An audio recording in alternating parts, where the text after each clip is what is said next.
Hi Sam. Hi. So you are head of Wills, Trust and Probate here at EMG. Would you tell me a little bit about what you do? Because wills is a very big topic, isn't it? Well, yeah, it and an absolutely emotional is. one. It is, absolutely. A lot of people don't like to think about, I suppose, their own mortality, but recent times has made a lot of people think more about it, I suppose.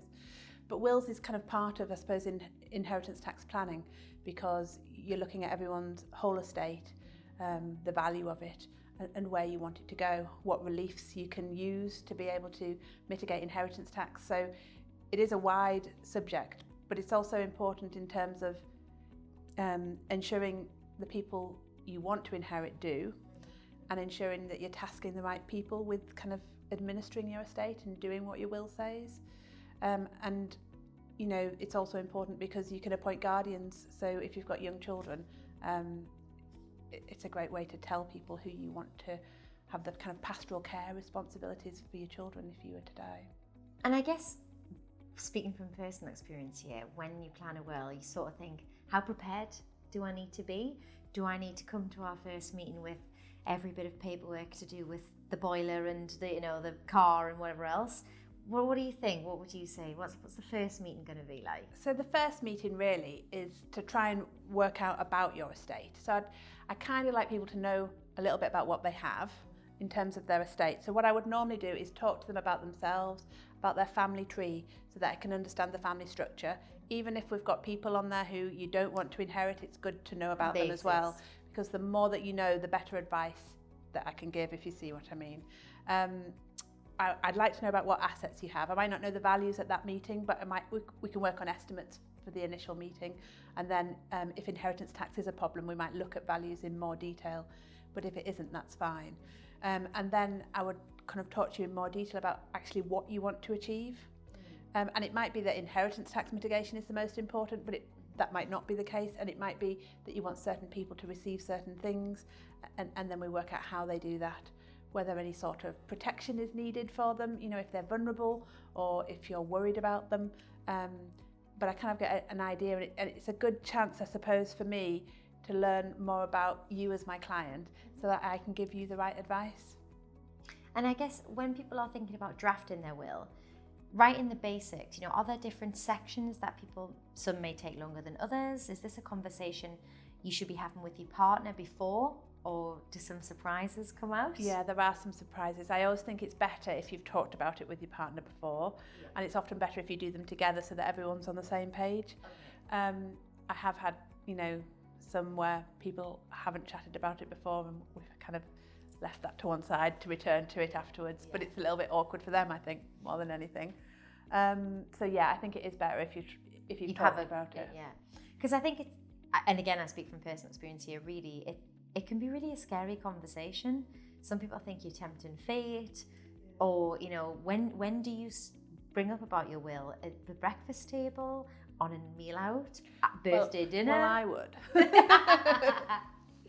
Yeah, I think it just depends, but I think it should be something that people talk about, because I agree. It's really important, especially when you've got children and you want to make sure they're catered for in terms of pastoral and kind of financial care.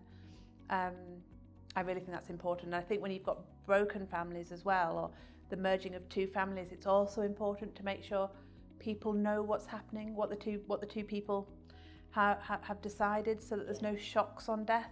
Yes. Because that's where litigation becomes a common thing, because people aren't prepared for it and they don't think it's what they wanted. But if they've been sat down and talked to about what they want to happen, it makes it easier, I think. And when we're thinking about who should have a will, obviously everybody, but are there some obvious people that might be listening to this and thinking, okay, maybe I should have a will? So if you don't have a will, the intestacy rules apply to your estate, and that's set kind of beneficiaries that are set by statute. Okay.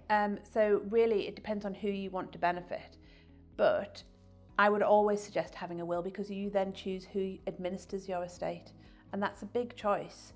It's important to make, and you can only do that through your will. Okay. When you have young children, I would say you need a will. It's something important to have in place. If you've just had a baby.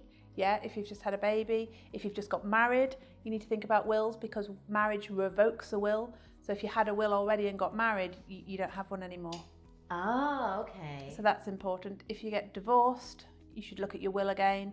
Even though the person you've divorced is actually treated as if they've died before you in your will, I think it's worth yeah, because that's I think when we're thinking about families and different family structures, you're right, aren't you? Like, people don't realise that maybe that if they're divorced, their divorced partner could still get something, or then, they didn't realise their old will. So it's a minefield, isn't it? It is a bit of a minefield. I think the worst scenario is where you are married, but you've separated for a long time, but you've had a will. Well, that will is still valid. So your separated partner may receive your estate.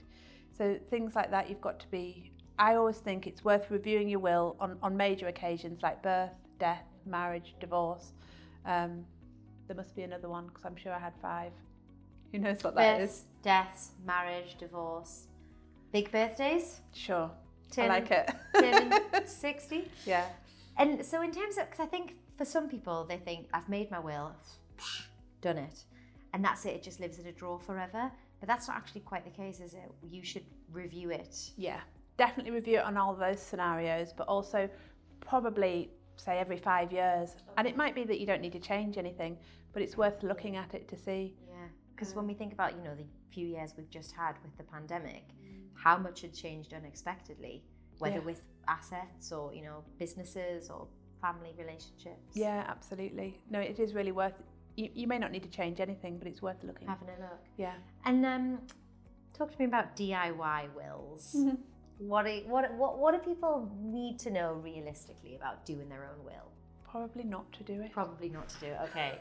Basically, and that's not what people want to hear. Yeah. In your professional opinion, can I ask why? Yeah, absolutely, because there's a good phrase, which is you don't know what you don't know. Yes. So for instance, if I wrote a will and I said I'd leave my car to you, it is the car that I own at the date I made my will. It's not the car that I own at the date of my death. Yeah. So there's lots of nuances like that you could... Yeah, so your gifts might fail, even though I genuinely want you to have my car.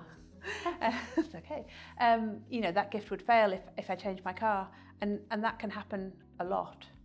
And I suppose the wording that people... There's set wording through case law that is certain, because that's a will has to be certain. And when people write their own wills, it's often uncertain, and therefore the clause may fail again because we're not sure exactly what you mean. What they mean. And therefore, so the beneficiary loses out again. And just from a really silly, simple point, when we're thinking about DI wills, can something that's handwritten, is that still classed as... That's still valid as long as it's been witnessed by 2 people. Yeah. Signed by the person and witnessed by 2 people, yeah. And I bet in terms of wills, there's been some strange things that people have left. Can you give me a little example? Let me have a think. I can't think of strange... I suppose some strange instructions are where people have said that they want written into their will that they're going to haunt a certain person. Or one person who hadn't travelled very much said that she would like to be cremated, and then her ashes separated into as many envelopes as there were embassies in the world and sent there. But I suggested I didn't do that because I was her executor and I didn't want to cause some sort of national or international scandal. Yeah, what do they do when they receive envelopes of powder. Yeah. And I guess in terms of kind of what you do and your day-to-day services you provide, what is it that you really enjoy about what you do? Because I can imagine there will be some days that are probably quite difficult conversations. Or... Yeah, I think so. But I think it's about meeting people and being there and being able to help them achieve what they want to for their loved ones. And then because we do the other side of things on probate as well, it's kind of assisting the executors to do what they need to do and providing that support at such a difficult time.